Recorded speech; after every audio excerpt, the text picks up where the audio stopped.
بسم اللہ الرحمن الرحیم۔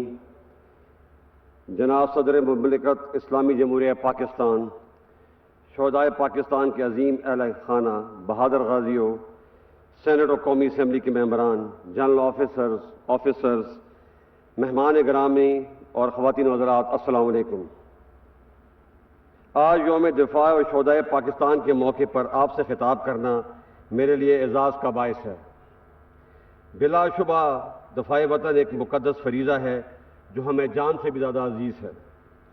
ہمارے شہداء کی قربانیاں وطن سے محبت کے اسی جذبے کا اظہار ہیں جو ہمارے دلوں کو بھی جذبہ شہادت سے سرشار رکھتی ہیں۔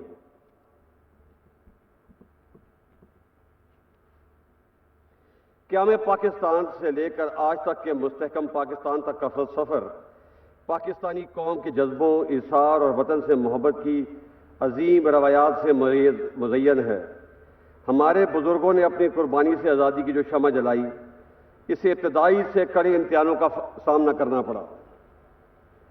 1948 ہو یا ستمبر 1965 کی جنگ یا 1971 کی لڑائی، معرکہ کارگل ہو یا دہشت گردی کے خلاف طویل اور صبر آزما جنگ، ہر آزمائش میں افواج پاکستان نے ثابت کیا ہے کہ ہم ہر حالت میں اپنے ملک کا دفاع کرنا جانتے ہیں اور اس کے لیے ہر قیمت ادا کرنے کو تیار ہیں۔ معزز حاضرین، آج کے دن ہم اپنے تمام شہید اور ان کے وطن کے ساتھ ان کے عظیم ورثاء کے جذبے اظہار، حوصلے اور صبر و استقامت کو بھی سلام پیش کرتے ہیں۔ جس طرح ہمارے شہداء قوم کا فخر ہیں، آپ بھی ہمارا وقار ہیں۔ آپ نے اپنے پیاروں کو وطن پہ نشاور کر کے جو قربانی دی ہے، پوری قوم آپ کی مقروض ہے۔ میں آپ کو یقین دلاتا ہوں کہ آپ کے پیاروں کی قربانیاں نہ کبھی فراموش ہوں گی اور نہ رائے گاہ جائیں گی۔ آج کی تقریب کا مقصد اسی عہد کی تجدید ہے کہ ہم اپنے شہیدوں کو کبھی نہیں بھولے اور ان کے ورثاء کی نگہبانی ہماری ذمہ داری ہے، اور یہ کہ اس عظیم ملک کی سلامتی اور امن ہمیں ہر حال میں مقدم ہے۔ ہمارے وطن سے محبت تمام ذاتی، گروہی، لسانی و نسلی تعصبات سے بالاتر ہے، اور یہ کہ پاکستان کی حفاظت، امن اور ترقی کے جاری سفر کے لیے ہم کسی قربانی سے بھی دریغ نہیں کریں گے۔ خواتین و حضرات، افواج پاکستان کسی بھی قسم کی اندرونی و بیرونی خطرات، روایتی و غیر روایتی جنگ اور ظاہری اور پوشیدہ دشمنوں سے لڑنے کے لیے تمام صلاحیتوں سے لیس ہے۔ اگر کوئی دشمن ہمیں آزمانا چاہتا ہے تو وہ ہر لمحہ اور ہر محاذ پر ہمیں تیار پائے گا۔ الحمدللہ آج ہمارا شمار دنیا کی بہترین افواج میں ہوتا ہے۔ ہم نے ہر دشمن کا ڈر کر مقابلہ کیا اور تمام اندرونی اور بیرونی سازشوں کو ناکام بنایا، اور سب سے بڑھ کر یہ کہ دفاعی قوت میں خود انحصاری حاصل کر کے ملک کے دفاع کو ناقابل تسخیر بنایا۔ ہمیں اس بات میں کوئی شک نہیں کہ پاک فوج اور قوم کا رشتہ وہ مضبوط ڈھال ہے جس نے پاکستان کے خلاف دشمن کی تمام چالوں اور ہتھ کنڈوں کو ہمیشہ ناکام بنایا ہے، اور اسی یکجہتی نے ہمیشہ ہر مشکل میں سرخرو کیا ہے۔ یہاں یہ امر بہت اہمیت کا حامل ہے کہ عوام کے تعاون کے بغیر کوئی بھی فوج ریت کی دیوار ثابت ہوتی ہے، جیسے کہ ہم نے اپنے ہمسایہ ملک میں دیکھا۔ اس لیے فوج کی کامیابی بڑی حد تک عوام کی حمایت پر منحصر ہے۔ خواتین و حضرات، ہمیں اس حقیقت کو بھی مد نظر رکھنا ہوگا کہ موجودہ دور میں جنگ کی نوعیت بدل گئی ہے۔ اب براہ راست حملے کے بجائے کسی قوم کی یکجہتی اور نظریاتی سرحدوں کو کمزور اور اس کے مختلف طبقات میں انتشار پھیلانے اور شہریوں کے حوصلے پست کرنے کے لیے دیگر حربوں کے علاوہ جدید ٹیکنالوجی اور کمیونیکیشن کے ذرائع کو بھی استعمال کیا جاتا ہے۔ ہمارے دشمن بھی غیر روایتی ہتھ کنڈوں بشمول پروپیگنڈا اور ڈس انفارمیشن کے ذریعے اپنے مذموم مقاصد حاصل کرنا چاہتے ہیں۔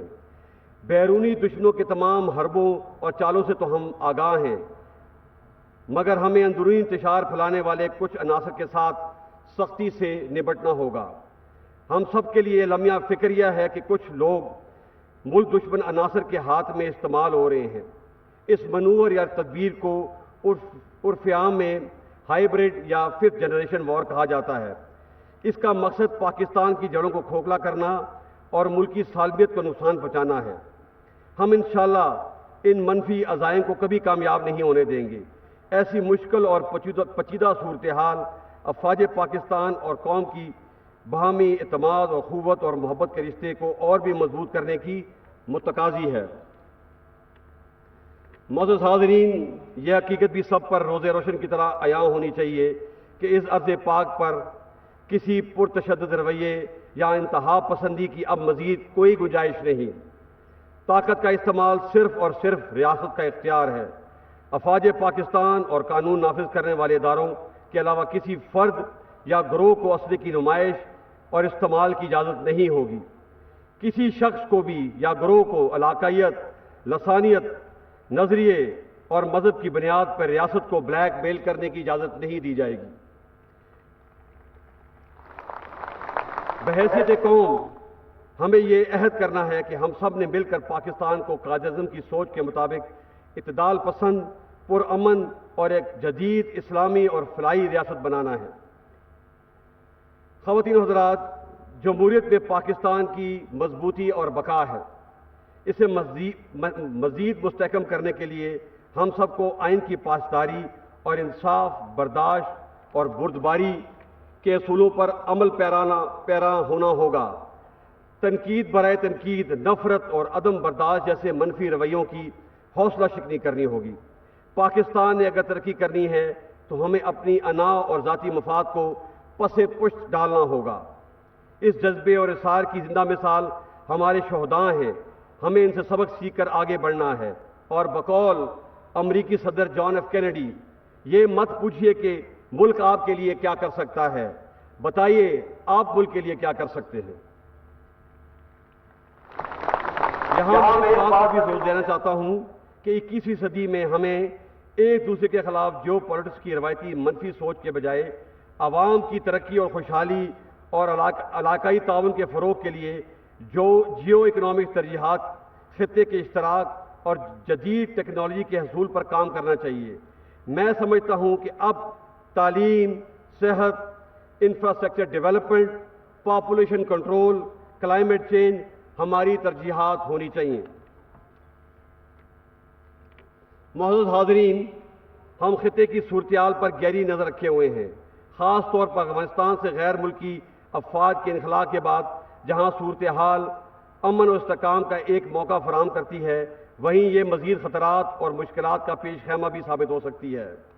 ہم افغانستان کے برادر عوام کی سلامتی اور ترقی کے لیے خواہش مند ہیں اور یہ توقع رکھتے ہیں کہ اقوام متحدہ سمیت خطے اور دنیا کی بڑی طاقتیں افغانستان میں پائیدار امن کے لیے اپنا مثبت کردار ادا کریں گی۔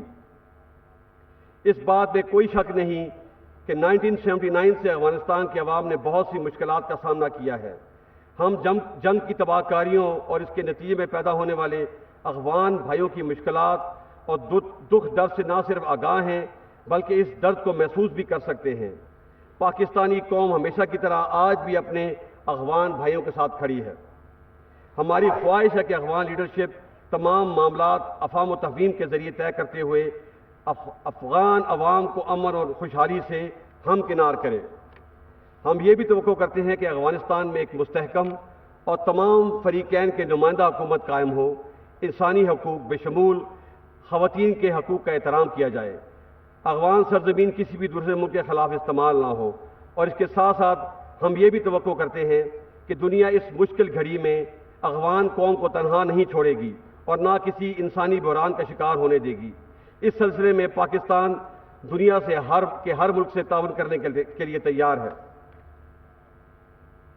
خواتین و حضرات، جہاں تک ہماری مشرقی سرحدوں کا تعلق ہے، اس میں بالخصوص 2019 کے بعد کئی نازک لمحات آئے، مگر پاکستان نے صبر و تحمل کا مظاہرہ کرتے ہوئے ایک ذمہ دار اور امن پسند ریاست ہونے کا ثبوت دیا۔ تاہم ہماری امن پسندی کی خواہش کو ہماری کمزوری نہ سمجھا جائے۔ ہم کسی بھی جارحیت کا بھرپور مقابلہ کرنے کی اہلیت رکھتے ہیں۔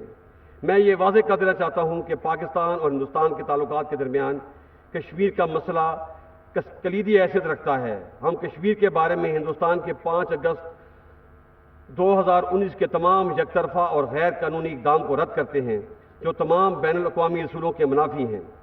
ہم کشمیری عوام کے جذبہ حریت، شہیدوں کی قربانیوں اور خاص طور پہ سید علی گیلانی کی طویل اور عظیم جدوجہد کو خراج تحسین پیش کرتے ہیں اور یقین دلاتے ہیں کہ ہم ہر سطح پہ اپنے کشمیری بھائیوں کی سیاسی، اخلاقی اور سفارتی حمایت جاری رکھیں گے۔